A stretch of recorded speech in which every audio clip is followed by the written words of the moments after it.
চিতা মানুষ সংঘাত কমাতে এবার অভিনব উদ্যোগ নিল বন দফতর। সুন্দরবনের আদলে ডুয়ার্সের চা বাগান সংলগ্ন গ্রাম অঞ্চলকে ঘিরে ফেলা হচ্ছে বিশেষ জাল দিয়ে। কিছুদিন আগেই ডুয়ার্সের বানারহাট ব্লকের কলাবাড়ির চা বাগানের শ্রমিক বস্তি থেকে শিশুকে তুলে নিয়ে গিয়ে মেরে ফেলে চিতাবাঘ। এমনকি চিতাবাঘের হামলায় আহত হয়েছে একাধিক শ্রমিক।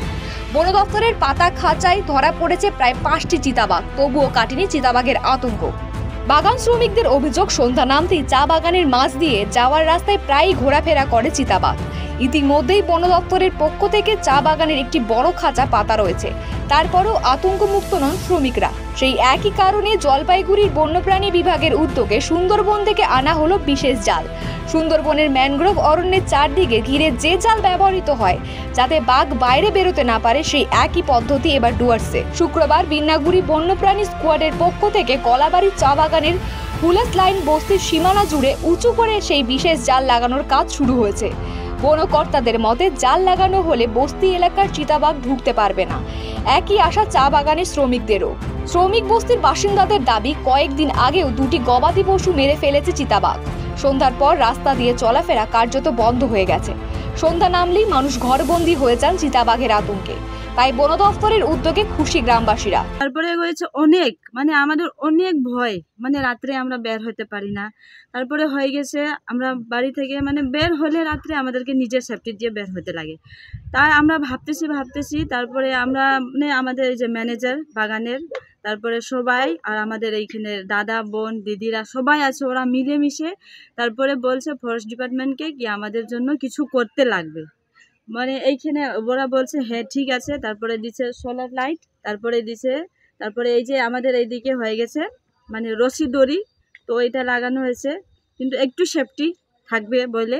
তারপরে আমাদের পাড়া সামনে আছে, বাগানের সামনে, তার জন্য এটা সেফটি করাইছে। তো অনেক ভালো লাগেছে আমাদেরকে, আমাদের জন্য সেফটি আর নিজেরা সেফটি থাকুক, তার জন্য আমাদেরকে অনেক ধন্যবাদ ফরেস্ট ডিপার্টমেন্ট। আর আমাদের এইখানে আছে বাগানের যত আছে লেবাররা, সবাইকে ধন্যবাদ জানাচ্ছি। আমাদের এইখানে বাড়া সাহেব যতগুলো আছে ওদেরকে সবাইকে ধন্যবাদ জানাচ্ছি। এর আগে কি বাচ্চাকে নিয়ে গেছে এখান থেকে, তারপর থেকে কি আপনাদের কি দাবি ছিল? আমার বাকরি ছিল, সবটা নষ্ট করে দিছে। আর গাইকে भी মারছে, এই যে কাল পরশুকে আরও মারছে এখানে। প্রতিনিয়ত কি বাঘের আতঙ্ক এই গ্রামে? হ্যাঁ, তো করছে, তো অনেক করছে। এখানে তো ভয় না থাকলে কি হবে? ভয় তো থাকে। কেন কি রাত্রেবেলা বাইরে হতে পারো না? কেন কি ছুরি ধরো, লাইট ধরো? বাচ্চাকে নিয়ে গেল। বাচ্চাকে নিয়ে গেছিল কতদিন আগে? এই তো 2 মাস, 2-3 মাস হচ্ছে। হ্যাঁ, পরে নেট তো পরে ব্যবস্থা করলো। আগে কি করছে? লাইট লাগানো হয়েছে? হ্যাঁ, লাইট লাগানো। এভাবেই যে নেট লাগানো হচ্ছে, তাতে কি আপনারা খুশি আছি? আর কি বলবো। হিউম্যান ওয়াইল্ড লাইফ, স্পেশালি লেপার্ডের কনফ্লিক্ট চা বাগানগুলো সব জায়গাতেই আছে, এবং এই একই রকমই কনফ্লিক্ট আমরা সুন্দরবনেও দেখেছি। ওখানেও মানুষ বাঘে টানাটানি হয়, আমরা সবসময় শুনি, পেপারেও দেখি, আমাদের ডিপার্টমেন্টালও জানি। তো ওখানে আমরা দেখেছি যে বিভিন্ন গ্রামগুলোকে এরকমভাবে নেট ফেন্সিং দিয়ে, জাল ফেন্সিং দিয়ে মুড়ে দেওয়া হয়। সেটাই পরীক্ষামূলকভাবে আমরা এখানে একটা চেষ্টা করছি। এটা এবছর এখানে থাকবে, আমরা 1 বছর এখানের জন্য করছি এটা।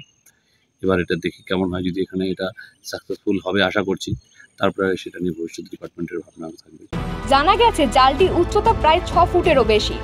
বস্তির রাস্তার ধারে চা বাগানে সীমানা বরাবর জাল লাগিয়ে নিচে প্রায় 1.5 ফুট মাটির মধ্যে গেড়ে দেওয়া হচ্ছে, যাতে কোনোভাবেই চিতাবাঘ বস্তির মধ্যে ঢুকতে না পারে। বন দফতর জানিয়েছেন প্রত্যেকটি চা বাগানের শ্রমিক বস্তি সংলগ্ন এলাকায় ধাপে ধাপে এই ব্যবস্থা নেওয়া হবে। জলপাইগুড়ি থেকে নিজস্ব প্রতিনিধি রিপোর্ট, খবর বাংলা।